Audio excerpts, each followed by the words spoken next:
All right, welcome everyone to our November webinar. And today we're discussing sexual health, the integrative approach to sexual health with Dr. Mulcahy. She's the double board certified doctor, and she's double board certified in emergency medicine and integrative medicine. So she's going to talk to us about sexual health and integrates lots of concepts around integrative medicine's perspective through the lens of functional medicine. And we'll probably infuse a little bit of herbal and Chinese medicine into the mix and talk about different therapies at the office in Victor, Idaho that can be utilized to support your sexual health. So welcome, Dr. Mulcahy. Thanks for joining. Awesome. Thanks so much, Jen. I'm going to just share my screen and we'll get going here. Okay. Can you see everything okay? Perfect. So yeah, let me know if you can't see it. So this month, we're going to be talking about an integrative approach to sexual wellness, and strap on your seatbelts. This is another webinar. It's going to be packed of information, just like the hormones last month. So first thing I'd like to start out with is, and you can just put this in the chat box, what is the first thing that you think of when you think of sex? And just take a minute to put whatever's coming up for you in the chat box.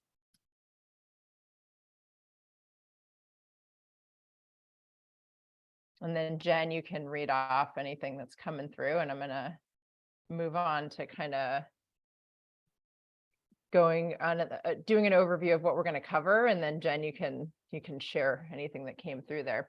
So we're going to cover today, first of all, is the overall integrative approach to disease versus health balance. Why is sexual health so important? Some stats on sexual health. We're going to talk about what an orgasm is. And then we're going to move into the rocket ship analogy and talk about the electric system, the equipment, the fuel and energy, and then broken parts and rust in the lens of sexual health. And then we're going to talk about how we assess sexual health and wellness. And we're going to talk about how to fix the ship so that you can take off, and through the lens of the electric system, equipment, fuel, and rust. And any questions that come up, just put them in the chat box and I'll get to as many as I can at the end. It's great. We've already got a couple of comments, and no surprise when someone thinks of sex that they think of pleasure. And Kelsey has gone to the infertility spectrum. Yep. Awesome. Thank you. And just explicitly what we're not going to cover today on the note of fertility, we're not going to talk about fertility, and we're also not going to talk explicitly about replacement therapy. I did a webinar last month on hormones. And so if you're interested in more information about that, you can just take a look at that webinar. All right. So the first thing we're going to cover is an integrative approach and disease versus health balance. And I always start most of my webinars just going over this because I think we can't discuss it enough. So integrative medicine is the umbrella under which all forms of healing modality with evidence lie. And it's super important, I think, to recognize that everything that we're doing is evidence-based. So I think a lot of times people think like integrative medicine, complementary medicine, there's no evidence to that, versus conventional medicine, it's evidence-based, and that it couldn't be further from the truth. 100% of what we do is evidence-based. And under integrative medicine is regenerative medicine, chiropractic medicine, energy medicine, traditional Chinese medicine, Ayurvedic medicine, sound healing, energy healing, any type of healing modality that has evidence. So we are basically taking, including conventional medicine. So we're taking all the best of all these different types of healing modalities that have been around forever and using them to help get your bodies in balance. And then if we kind of zoom out to a 35,000 foot view of disease versus health, really what's happening when we're in a disease state is our bodies are out of balance. So we have biologic systems, and then we have internal and external stressors. Whenever the biologic systems are stronger and more robust than the internal and external stressors, then we're in a state of health. And just to kind of go over what the biologic systems are, it's basically all of our systems in our body: adrenal, hormonal, digestion, reproductive, et cetera. And stressors are any sort of stressors that are coming in. That could be stress, like what we think of as typical kind of emotional or stress. It could be physical stress. It could be toxins. It could be injuries. It could be hormone imbalances, allergies. It could be infections, anything that's causing stress to our body. And we like to look at everything as everything's connected. So conventional medicine, which is what I worked in for many years, tends to divide up all the systems into different areas. So if you have a headache, you go to the neurologist. If you are having problems with your heart, you go to the cardiologist. If you're having gut problems, you go to the GI doctor. Of course, the body is all connected. So everything, if something's going on in your gut, that's going to affect your brain. If something's going on in your heart, that's going to affect your gut. And so the way we look at it is your body is super smart. Your body is way smarter than my mind. And so all we're trying to do is help support your body to be in balance. So give your body whatever it needs, take away anything that it doesn't need to help it be in balance. And then back to looking at those systems again, if it turns out that those stressors are more overwhelming than the biologic systems or stronger than the biologic systems, then basically we talk about the bathtub overflowing or the seesaw tips, and we end up being in a state of disease.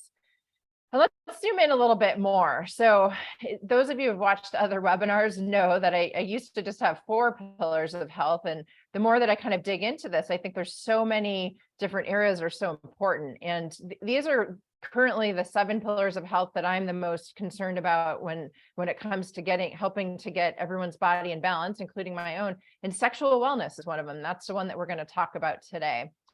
And then the other thing that I just want to mention is that, we conventionally, a lot of times we think of the cause of the disease being something that's coming in, like an infection or an injury or something like that. And there's increasing bodies of evidence, books, et cetera. And this idea has been around for thousands of years about metaphysical causes of disease. So, for example, if you're holding on to a lot of anger, that can end up manifesting as like skin rashes or liver dysfunction, things like that. So here's a few books here that I really like that talk about this. Physical pain, a lot of times, we can throw all sorts of medicines at the pain, but if the underlying cause is something that happened in childhood that's causing you to have resentment, anger, grief, things like that, that's going to show up in your body. And there's another book, actually, I didn't list on here, called The Body Keeps the Score, which is another great book, just kind of talking about how we really have physical manifestations of emotional stressors all the time. And Okay. Alice, I Yeah. actually was just reading about iron overload for a different reason. And I saw that one of the most common symptoms of iron overload is really bad fatigue and then joint pain. Yeah.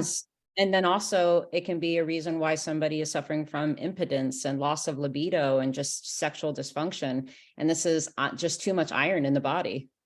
Yeah. I think that's such a great point, Jen. And a lot of times most people are concerned about not having enough iron and anemia, and iron is super inflammatory, and too much iron is probably worse than too little iron in general. So thanks so much for bringing that up. So next thing we're going to move on to here is, why is sexual health so important? So, we could spend an entire hour just talking about this, and suffice it to say that sexual wellness is going to help almost every single part of the body. It's going to help all the systems, the immune system, cardiovascular system. Of course, it's going to help the reproductive system. It's going to help our cognitive function to be better. Pretty much helps everything, and it's free. So I always like to look at, like, what are things that we can do that are going to help us to get in balance that we have with us all the time. So, breath work, meditation, those are great practices. And then also sex. So when we think about how it helps us, there's a lot of energy that gets generated. We all know that from our own experiences with sex, that it generates a lot of energy. So this has been around for thousands of years. Tantric yoga is the practice of actually mindfully spreading the energy throughout our body. And in other cultures, like in India and China, they practice, and we're starting to see this more in North America as well, but you can actually direct that energy to a certain part in your body. So for example, you have an injury, maybe you hurt your shoulder, you can consciously direct that energy to your shoulder and to help heal that. With the PMF that we use, a pulsed electromagnetic field, which is it's actually a piece of equipment that maybe some of you have been on and you've heard me talk about. It basically charges up your cells. So I think of our cells as little batteries. And just like if your iPhone runs out of juice, it's not going to work really well. It's the same with our cells. So we really want to make sure that they're charged up as much as possible. And lying on a machine like a PMF can do that, but sex can do that too. We have this huge well of energy that when we can spread that around our body, it charges up our cells. Sex is also the biggest creative and manifesting force in the universe. So if you think about what's the most creative thing that we can do as humans is to create another human, and that's all with sexual energy. Now we can use that energy for other things as well. So instead of using that energy to create another human, imagine taking that like incredibly powerful manifesting energy and putting that into something that you want in life, like putting it into some dream that you have, or some goal, or some creative project that you're doing. And that's something that, again, has happened. It's been used for thousands of years, and now people are starting to bring that back into the mainstream, which is amazing.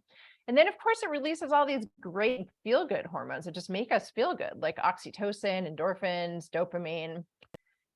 I keep kind of referring to the fact that it's been around for thousands of years. So Isis was kind of the original Egyptian goddess of sex magic and manifesting. And she, back in the day, back in the time when Jesus was around, actually, she taught lots of people, including people like Jesus's mother, Mary Magdalene, how to do all these sex magic practices. And basically all it is bringing this amazing energy up and spreading it.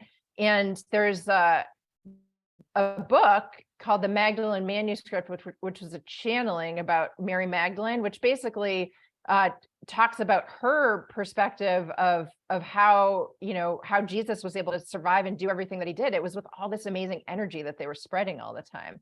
And this sex magic is kind of coming back to mainstream now, and it's incredibly powerful for healing too. So this energy that can be used for to create another human can also be used to help heal yourself, and again, manifest whatever it is that you want. There's books that are coming up that are just the kind of reclaiming the divine feminine. Lots of stuff that's coming up just over the past several years, and we're seeing a real shift here, realizing that a lot of this stuff that got shoved underground for thousands of years is now surfacing again. There's retreats where you can go and you can learn how to actually do these practices. There's websites where you can learn how to optimize your own sexual pleasure. So there's all these resources now that are available that really weren't available even 10 years ago. So we're in kind of this amazing time to really harness all the power of sexual energy. When we think about Tantra, if you look at this diagram on the left, it really is like a battery. So it's like spreading this energy between two people. And when we have sex, we should feel energized after. We should feel like our creative force and our life force is much higher than it was before. It shouldn't be something where we feel tired after. If we feel tired after, we're basically shooting that energy out of our body. And if we're spreading it around, it's going to just help us to heal. And again, this has been for thousands of years that all the wise ones have talked about the importance of spreading this energy. And a lot of it has to do with the chakras. So the chakras are these little energy sensing vortices throughout our body. And if we don't have flow throughout them, then we're going to get disease and dysfunction in those particular areas. So we want to make sure that the energy is flowing freely between all of the chakras. All right, the next thing that I'm going to talk about are just some stats about sexual wellness in general. So in our 20s, on average, in the States, people have sex about 80 times a year. In our 60s, people have sex on average about 20 times a year. And then if you take all comers, people have sex about 60 times a year. So that's about once a week. And one could argue if this is like, if it's kind of like plugging in, charging your iPhone, why wouldn't you do it every day? And I think, I talk with my patients a lot. Sex does not have to be with a partner. Sex can be with yourself, and it's still going to generate that energy really powerfully. I'm going to talk a little bit about Dr. Mulcahy, we have Yeah. a question in the chat box. It's just perfect timing as it relates to this slide. Yeah. He's asking, why can some men have multiple orgasms while others have to wait a few hours in between? And I used to train with a Taoist Chinese medicine practitioner. He ran a school here in New York City. And he really got into classical Taoism and Chinese medicine and talked a lot about this. And Taoists are very famous for alchemy medicine, where there's this retention of the semen as a way to increase longevity. And so there is what we talk about, raising the perineum point to occlude the actual anatomy to where the semen is not actually released. It's actually, they call it imploding. And so there is this ability to retain your semen and like maintain your sexual performance in that moment. But it's also, for the average man, is not practicing semen retention. So it would be great to hear your thoughts on the idea, outside of just a really strong constitution and a lot of vitality, if there was any other thoughts you had around that question. Yeah, no, that's a good question. I think it depends on what the goal is. So if the goal is kind of the charging the battery with your partner, then if you're holding on to the semen, it's not going to spread the energy as much. And certainly if men hold on to it, like if a man has a weaker constitution, that's actually going to be the best time to hold on to it, because as they ejaculate and release that semen, that's releasing a lot of energy. And same with women. Like anytime we have an orgasm, if we're not consciously keeping it in our body, it's effectively going to like shoot out our crown and we're going to lose it. And that's why the vast majority of people, when we have orgasms, feel tired after.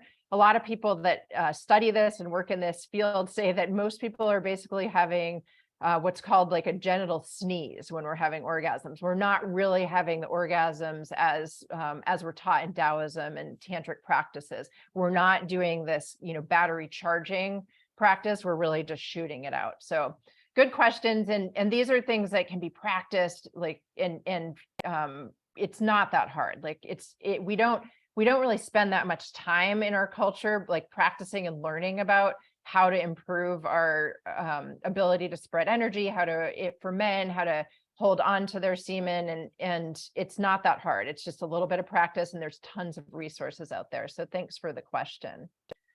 Okay, so orgasms, lots of people, turns out, fake orgasms and don't actually have orgasms. We don't have to have an orgasm in order to spread this energy and in order to have the benefits from it.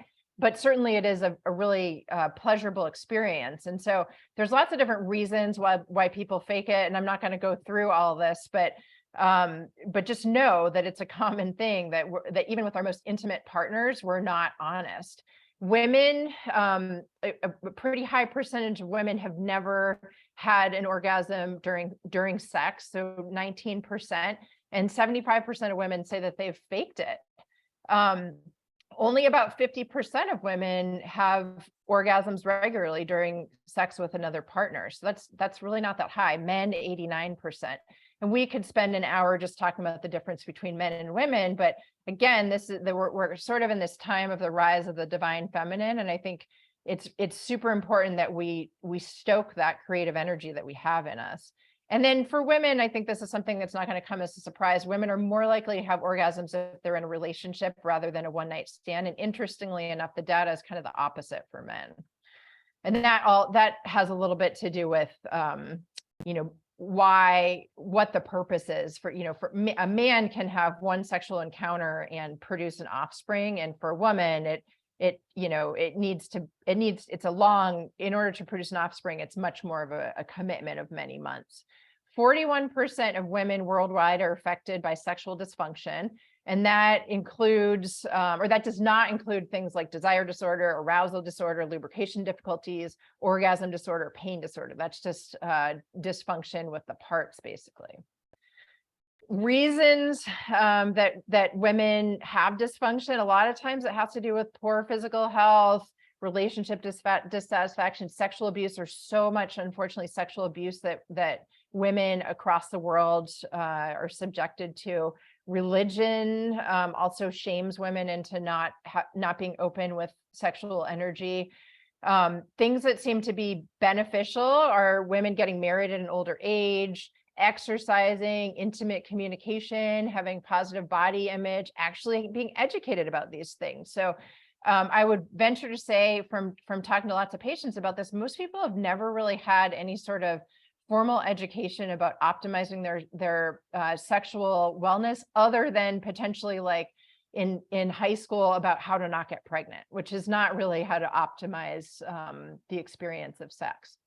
5 out of 10 men over the age of 40 experience some form of erectile dysfunction, and the percentage gets older as we get higher. So it's a pretty high percentage of men that suffer from erectile dysfunction. As you can imagine, there's way more data out there on erectile dysfunction than there is on female sexual wellness. So, you know, when in doing this presentation, I was looking for data, and so much information on erectile dysfunction and not that much on women, unfortunately. Erectile dysfunction can be caused by a ton of different things, and these are kind of, you know, percentage wise, some of the causes. Like 80% of people with multiple sclerosis, for example, will have some erectile dysfunction, 20% of men with hypertension, and you can kind of look at all the different etiologies here. There's a lot of different causes for erectile dysfunction, ranging from, you know, what's happening with the equipment to what's happening psychologically to medicines and all that. And so there's not a one size fits all with anything that we do. And anyone who's worked with us knows that we kind of always try and dig to figure out what the root cause is for us, for any symptoms that people are having. One of the most common reasons for erectile dysfunction and for female sexual problems is anxiety. It's a lot of it is in the nervous system. We're going to talk some more about that, but here's some others. I spend a lot of time working with a lot of bike riders. So can imagine that when people are biking a lot, there's pressure on nerves in the perineum that are going to impact the ability to have optimal orgasms, erections, and it can also cause something that's called peyronie's, where the penis actually gets scar tissue on one side. So when there's an erection, the penis goes in one direction. And it can be painful and it can cause erectile dysfunction. So lots of different reasons. You might wonder what the heck bad oral hygiene has to do with it. And anyone who's spent any time with me knows that I talk about all the time the impact of our microbiome on our health in general. So if our microbiome in our mouth is not good, you can pretty much guarantee that it's not healthy throughout our body. We're made up more of our microbiome than we are cells. So our microbiome is either working for us or it's working against us, or maybe it's neutral, but we always want everything to be working for us as much as possible. All right. Another question in the chat box, if you don't mind. Yeah. You were talking about school education in our youth and how the focus is really on avoiding pregnancy.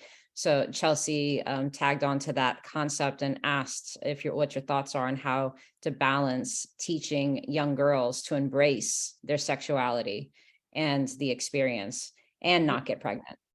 Yeah, that's a great question. I think there's lots of different ways to approach it. And I think body positivity from a young age and normalizing it. And I think the way to start with kids is to start with adults. So we live in a pretty sexually repressed culture where a lot of religions are shaming women for having any sort of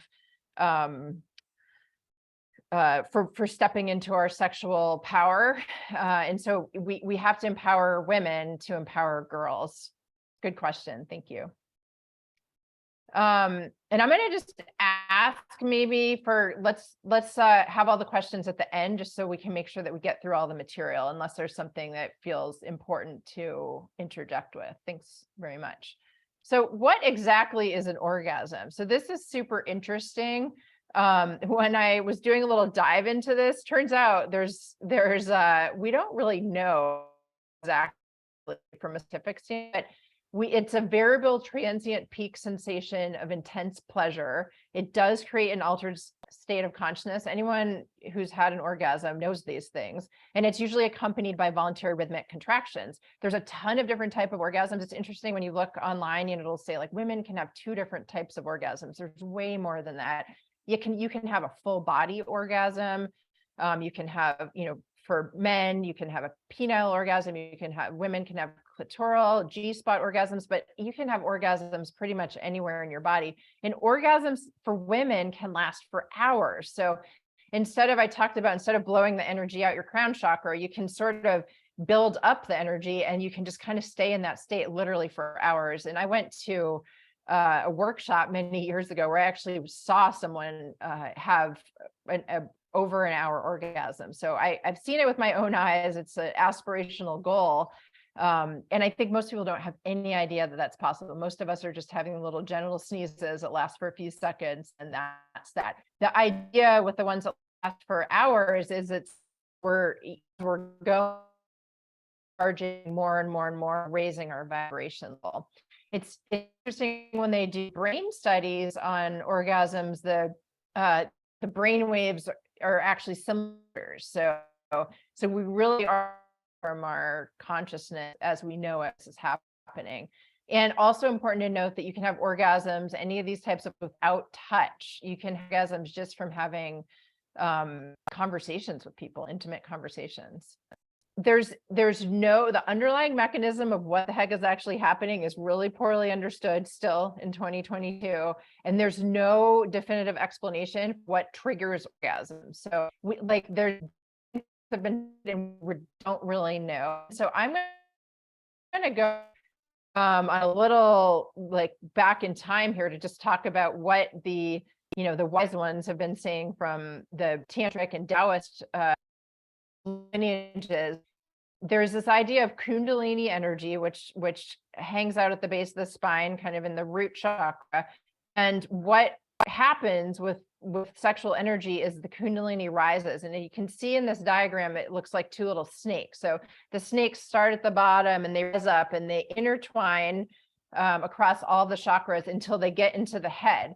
And the idea is that when they get up there, they actually release some energy right near the pineal gland, which is also what produces melatonin, and then that releases some magical chemicals into the body. And so the idea is that when we're having an orgasm, those snakes have risen to the head, and then it's kind of this explosion that goes throughout all of the chakras. And I think probably this is a much better explanation than whatever we're trying to figure out scientifically. And I think anyone who has had an orgasm can say, it does feel like it's this energetic explode throughout the body.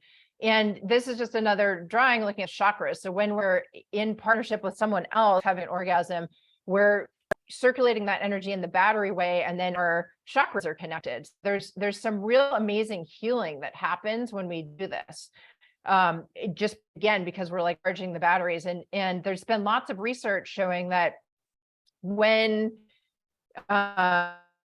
this happens, we can basically dissolve things like trauma. We can heal areas of stuck energy. So I think it's really this really pretty untapped way to help our bodies in balance and to heal ourselves in our society. And I think a lot of it again is because we're pretty sexually repressed. Women got pushed underground 2,000 years ago.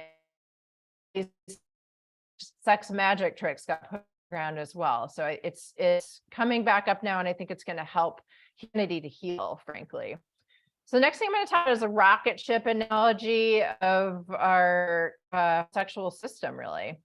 So if you think about a rocket ship, and I'm going to talk about this I'm going to talk about sexual wellness through the lens of a rocket ship. We're going to talk about the electric system, the equipment, the fuel and the energy, and then what happens if there's rust or broken parts. So you need all these systems in order for the rocket ship to take off. It's the same idea. In order to have an orgasm, in order for us to energetically take off, all these systems need to be working. So the system, which is the nervous system. So we talk a lot about the balance between parasympathetic and sympathetic, and I've done webinars about that in the context of stellate ganglion block. So I'm not going to spend a ton of time on this, but just know that they both need to be in balance in order to have optimal sexual wellness. So our parasympathetic system is our rest adjust, our sympathetic is our fight. If right now a bear runs into the room that I'm in and I need out of, I'm going to punch it in the nose and I'm going to run out of here. The last thinking of orgasm. And so that's super important. If we're in sympathetic all the time, because it's just our bodies are not going to be ready to spread that energy. So we need to get things in balance. Looking at it from a really scientific standpoint, There's all sorts of nerves, in the brain all the way down to, and this is looking specifically for men, but starting in the brain, going down the spinal cord, and then going into the penis, that allow men to have erections and ejaculation. If anything along the pathway is not working, and this is all the parasympathetic pathway, men will not be able to have an erection. And for men, the erection is parasympathetic and the ejaculation is sympathetic. So both need to be working in order to have an erection and ejaculate. And unfortunately, diet information about men out there. So that's why I'm using the diagrams on men, and just know that it's very similar for women. It's just going to the clitoris rather than going to the penis. So again, looking at this, like what the nervous system, the electric system, like back to that rocket ship, you need the electric system to work for it to take off. We need our electric system to work in order to have ejaculations, orgasms, all of that. So this is just kind of looking at like what's happening with the nerves, why does it start in the brain and go all the way down? And we know this, but any place along the way, if someone gets a spinal cord injury, they're not going to be able to, in general, depending on what level, they're not going to be able to have orgasms. Okay. So, And then Allison, this yeah. actually, you mentioned in the office, the stellate ganglion block as a tool for supporting, parasympathetic tone, but it also makes me think of that new Shiftwave chair that you recently brought into the office because of that ability to really improve your heart rate variability by lying on this chair and listening to the binaural beats and really getting into a parasympathetic tone in a very breathwork, meditative way. But also the binaural beats, we could actually set them to affect the theta brain waves, which is really allowing somebody to feel deep emotions and relax and open. And this just seems like a great tool to help with their sexual health and energy. Oh yeah. Yeah, that's a great point, Jen. And it's true. Like like lying in that chair, you immediately just kind of feel your body melt and the stress melt away. And anything that's going to kind of shift you into parasympathetic is going to make your sex life better. So great point. Thanks so much. And this, just looking and especially for men. So certain levels. So you have like low thoracic, high lumbar is important for ejaculation. Sacral is important for erections, and the actual nerves that are going to the penis. So something else is if any of these nerves are squished or compressed, we're not have optimal sex function. So we do treatments that are called hydrodissections, where we inject fluid around the nerves and release them. And that, believe it or not, a lot of times people have gone and gotten all sorts of treatments to help their sexual function. They need luck. And then when we release their nerves, then they feel their function return. So we always look at everything from all the different angles. Okay. Next thing we're going to look at is equipment. So here, this is this came out earlier this year. I think it was this year. This is actually a little like plastic model of the clitoris, and most people have no idea. And this was in the Atlantic, an article about it that I think is an interesting read if you haven't read this yet. But basically, just like it's really hard to change what we think. So most of us think that little teeny thing that is sticking out is what the clitoris is, but you can see the clitoris is actually way more than just that little tip that you see sticking out. And it's kind of a real marvel, like beautiful body part that we have. It has over 10,000 nerve endings. It can cause, can allow orgasms for hours long. And thus far in the research that has been done, the only purpose is pleasure. There's no other function. It's not, as we know from, unfortunately, from female genital mutilation, we know that it is not actually for procreation. It's simply for pleasure. So that's pretty amazing. And if we have this body part that is only for pleasure and it can really stoke creative energy, we really should be using it. Studies have shown, and there's been a few different institutes that including Kinsey and then the Moore Institute, female sexual pleasure to be like, okay, where it works the best. Basically, what they found is if the almond is kind of the little tip part of the clitoris there, the left upper quadrant part is the most sensitive part overall for most women. Of course, there's exceptions to that, but women will find that that's the most sensitive part for clitoral stimulation. This year, the doctor up at OHSU in Oregon did a bunch of research, or he published the research, and it's the first research that's been done. Previously, people thought there were 10 or 8,000 nerve fibers in the clitoris, and there's actually, he found up to 11,000, and he looked at penis versus clitoris as well, and super interesting that we're kind of digging into this more. Equipment for men. So the reason I showed these pictures is, of course, like, it's not just the penis. It's the men, it's the whole reproductive system is connected to the kidneys and the prostate and the testicles and all that. So we want to consider all that in terms of sexual health and wellness. If we're only addressing the penis, we're missing a bunch of it. From the studies that were done at OEU, the clitoris, which is obviously way, way, way smaller than the penis, has over twice as many fibers. So that's pretty amazing. And that's the only research that's been done on humans. Previous research was done on cows. So that's what we were using prior to the research coming out this year. All right, the next thing we're going to look at is fuel and energy. So in order to fuel our rocket ship, we need to have adequate hormones. Our mitochondria need to be working well. I'm not going to dig into all this in detail, but we need NAD for our mitochondria, which are little engines in our cells, to work well.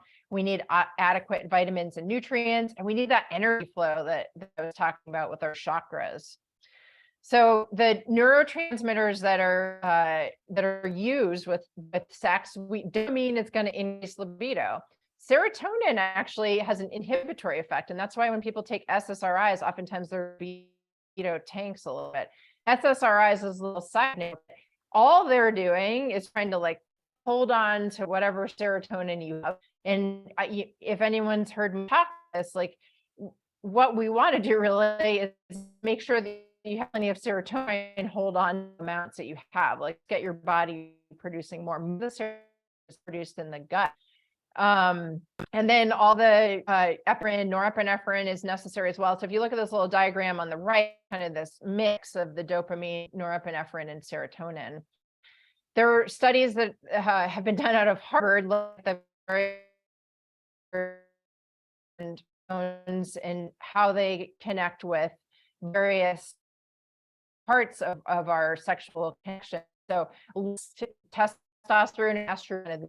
So if testosterone and estrogen are low, you're unlikely to have that feeling. Attraction, dopamine, norepinephrine, serotonin, and then attachment that kind of keeps for longer periods of time is oxytocin and vasopressin. So if we're missing any of those, if they're all low, it's going to be really hard to have optimal sexual health. And then a lot of people are using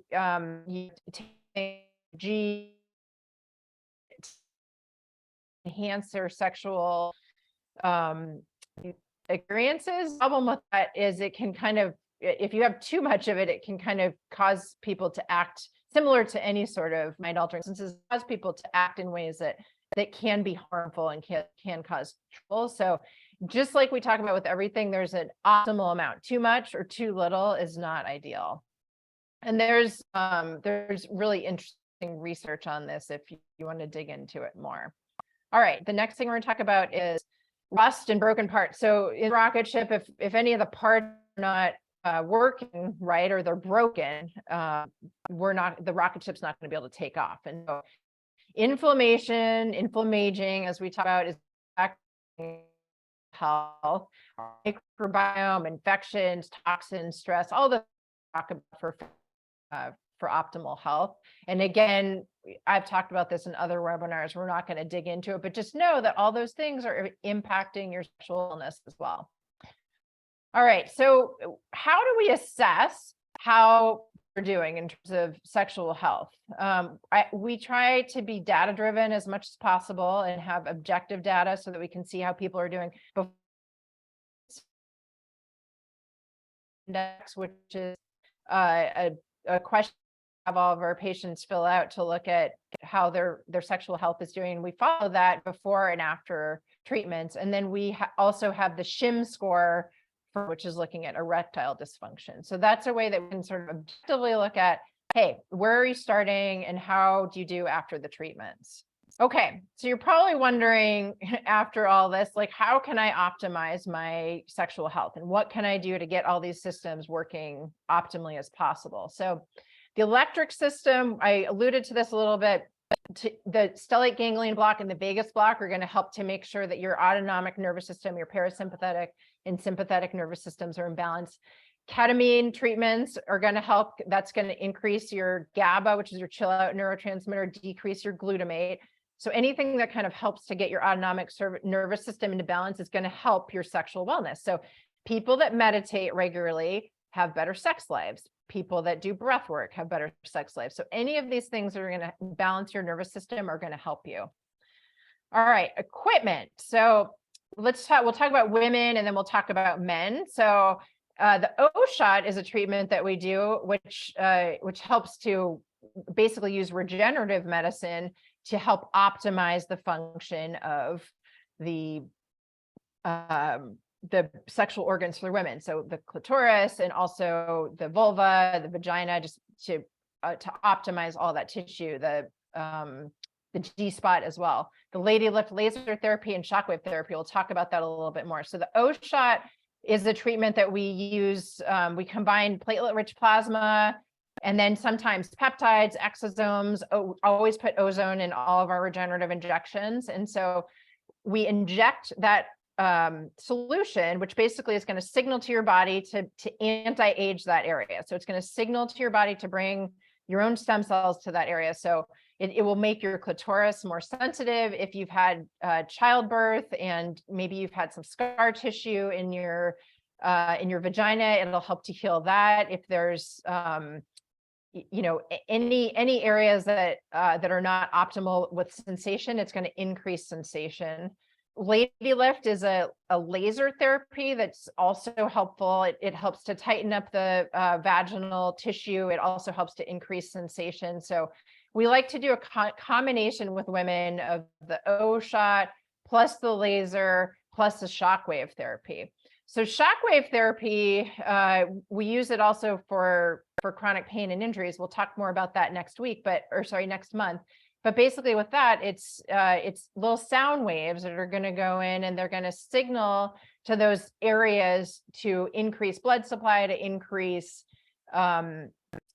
regeneration of the cells. It's going to make sensation better. It's going to make the tissue tighter and younger. And it's basically just going to increase your sexual pleasure.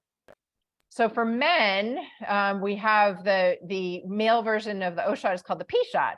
So same idea. We're using PRP, exosomes, peptides, ozone. We're injecting the penis instead of the clitoris and the vulva, and then shockwave therapy as well. So the P-shot is the pre-epish shot, and it's actually an injection into the penis, and it's into the areas that get filled with blood during an erection. And we inject with the PRP, and then we add some of the other products like ozone to it as well.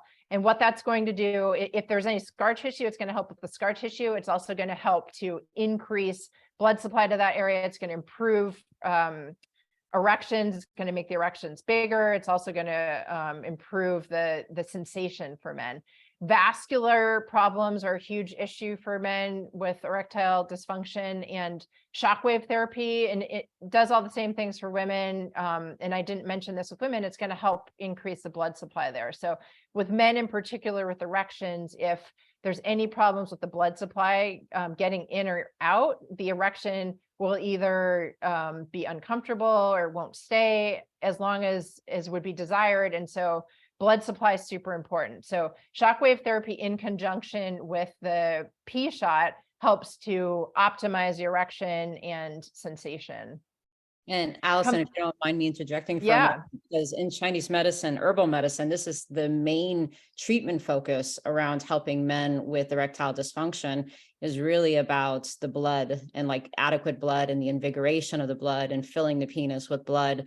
And like hawthorn is such a common herb that's used to invigorate the blood and support that. And that's why you see it in like treatments of cardiovascular disease and blood pressure concerns. But also Sasandra is a very popular adaptogen herb where it's really having this like warming and invigorating and bringing more blood. And also goji berries is like the erectile dysfunction berry, and just like building the blood in the liver to fill the shaft of the penis. So just really seeing the same treatment principle, but with another treatment tool, but how there really is no one size fits all. So, doing an integrative consult with you and you really digging deep into a patient's history and physiology and targeting not only these in-office procedures, but also working on that foundational level to help people around or supplemental and herbal strategies. Oh, I love that so much. It's so true that, most all of the pharmaceutical drugs, including, nitric oxide here, everyone's heard of Viagra. Most of these came initially from natural sources that increased nitric oxide. So all of those supplements that you just mentioned are super helpful for the same reason.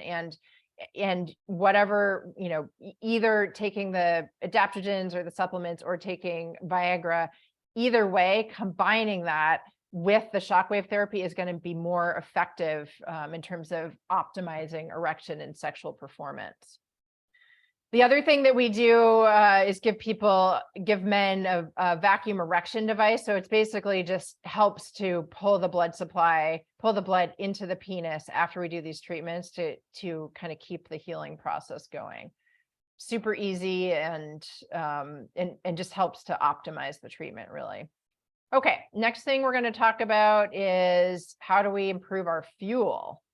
So I spent an hour last month talking about hormones, so I'm just going to briefly talk about it. Hormones are super complex, and the hormones that are related to our sexual wellness, it's not just coming out of our ovaries and our testicles. And so if you look at this diagram, it all starts in the brain. And so what's happening in the pituitary and the hypothalamus need to be optimal in order for everything to be working optimal in the ovaries and testicles. In cortisol, which is our stress hormone, cortisol is basically like fire retardant for our sex hormones. So if our cortisol is too high, then our sex hormones like testosterone, estrogen, progesterone are going to be too low. And so we always want to look at that with the balance and make sure that your hormones are optimal. And this is just another diagram looking at all the connections between the hormones. And the main thing I want to point out is inflammation is going to cause problems for all of our sex hormones. Anything that disrupts any of our hormone any of the pathways for the hormones, and the pathways being here, is going to impact our hormones. So these are just some examples here. All of our products that we use every day, if we're not careful, they're going to be hormone disrupting. So plastics and all of our personal products like lotion or shampoo, conditioner, scented candles are a huge one. I was just talking to a friend about that recently. Like most scented candles are totally hormone disruptors and harmful for us. And then of course we know about things like pesticides and, off gassing from vehicles and from plants and stuff like that. So anything that we can do to decrease our exposure to all these toxins is going to help optimize our hormones. Our microbiome and our genes also impact our hormones. So when we're helping to get that in balance, we're always looking at all these different things. And if we have an unhealthy microbiome, it's going to, because of the bacteria in there, it'll impact our hormones negatively. And it can cause people to be estrogen dominant, which makes people retain fluid and not feel good. Just another little plug about the microbiome and the HPA axis. So the HPA is a hypothalamic pituitary adrenal axis. So if our HPA axis is out of balance, we're going to have too much cortisol. It's going to mess up our microbiome. It's going to mess up all of our hormones, including our thyroid hormone. And this is just a little diagram to show that like cortisol is going to inhibit everywhere along here, unfortunately. So if you have cortisol, it's going to decrease your progesterone, your estrogen, your testosterone. We need some cortisol. Not enough is a problem as well, but so many of us are living with too much with our stressful lives. And then for women in particular, our microbiomes get all messed up because we take 2 times as many antibiotics as men. And it's because we get overprescribed antibiotics for urinary tract infections. So anytime we're taking extra antibiotics, it's jacking up our microbiome, and that's going to mess up our hormones, which is going to impact our sex life. So everything's all interconnected. As the 2 hormones that are really the most important, for sex, which I went back to the lust initially, it was the estrogen and testosterone. So again, just pointing out here, what's going to hurt our estrogen? Things like, too much sugar, too much alcohol, smoking, obesity, things like that. So we want to just be really mindful that we're trying to optimize everything. And just as we get older as well, our estrogen levels are going to drop. And I talked about this last month. The time to intervene with women is probably our early to mid 40s to start supplementing and supporting with the hormones, so that what happens when we hit menopause is we have this precipitous drop, and that also impacts our cognitive functions, impacts everything, including our sex life. So intervening early is helpful. Testosterone, super important for men and women. And it's going to drop for men and women, but note for men, like the optimal or the highest is in their 20s, and then it just starts to drop after that. So making sure that we're supporting the hormones for our general health, but certainly for our sex health. And then I just want to make another little plug about the problems with the birth control pill and oral contraceptives. There's a lot of concern, it seems, about postmenopausal hormone replacement or hormone replacement in general with men. And it seems like not that many people are that concerned about oral contraceptives. Oral contraceptives are synthetic hormones, and they cause all sorts of problems, including increased risk of clots, thyroid problems, cancer. It's going to decrease your testosterone. So long story short is I would really try and steer away from taking oral contraceptives, and we can chat about other options, but probably the best option at this point is the Mirena for or getting a surgical contraception. Okay, other fuels, adaptogens, which are really any sort of herb that can help bring our body into balance. So it can increase our cortisol or decrease it, increase or decrease our estrogen to get us to an optimal place. Sound therapy, energy medicine, massage, really anything that's going to increase the flow. And then practicing moving the energy. So if we actually practice mindfully, like moving that energy in that battery way, that's going to be helpful. If it's just kind of stuck, or if it's just blowing out our top, it's not going to be as helpful. And it's just like anything else, practice makes perfect. Okay. And then the last thing we're going to talk about is rust. So getting rid of the rust and the broken parts, and basically comes down to inflammation and everything that causes it. So anything that causes inflammation in us is going to cause us to age faster, and it's going to cause all of the problems of aging.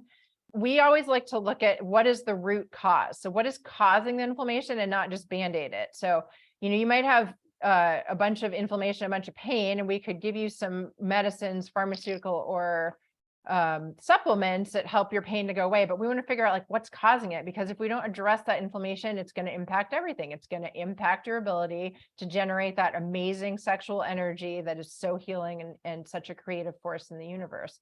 So anything that disrupts any of the pathways is going to impact our sex life. So sleep, we need to get enough sleep. Most people need to actually get between 7 to 9 hours of actual sleep, which means they need to be in bed between 8 to 10 hours. The Oura Ring, I'm not sure if the video is on with this. The Oura Ring is a biofeedback device that helps to look at your deep sleep versus REM versus light sleep. I highly recommend, if your sleep is anything other than optimal, to get a biofeedback device so that you can actually start figuring out, like doing your own little research, and we can help you with this to figure out how to optimize your sleep. Diet, this is the anti-inflammatory diet pyramid, but basically eating an anti-inflammatory diet. And I always talk about 80-20. So 80% of the time, do things that are anti-inflammatory, do things that are in support of optimal health, and 20% of the time, don't worry about it. Because if you're trying to do things 100% of the time, that's going to cause stress, which is going to cause inflammation. And stress kind of impacts everything, as we know. And certainly stress is going to be like a complete fire retardant on your rocket fuel. If you have a lot of stress, your rocket is never going to take off. Exercise is important, but not too much. Not, with everything, it's dose dependent, not too little and not too much. Awesome. So now I would love everyone to put in the chat box, what do you think of when you think of sex after listening to this webinar? And then also any questions that come up, we can go through those as well. So Chelsea wrote primal. Mm-hmm. And then when I personally, when I think of sexual health, I think of it as really just another system within the body, like any other system in the body. And so there is just this idea of optimal wellness includes the sexual system. So I think of harmonizing. Mm-hmm. Nice. Beautiful. Did you know that patchouli actually enhances your libido and sexual freedom? No. If you think of patchouli as like a common incense and or essential oil that's used in traditional cultures, and just getting into the tantra category. It's I stay away love from the that. scented candles and burn some patchouli. Yeah, beautiful. Also, that box of connection. So many sex switch tricks. I love it. Yeah. What questions have come up?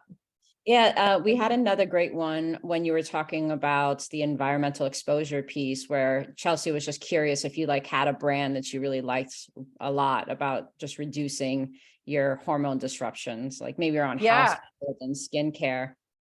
That's a great question. So there's a website called Environmental Working Group. It's EWG. I think it's ewg.org, and you can look up products there. I don't have a particular one, off the top of my head, but you can look on there and they'll give you recommendations. There's a lot of resources now out there to look for products that have been vetted and are safe.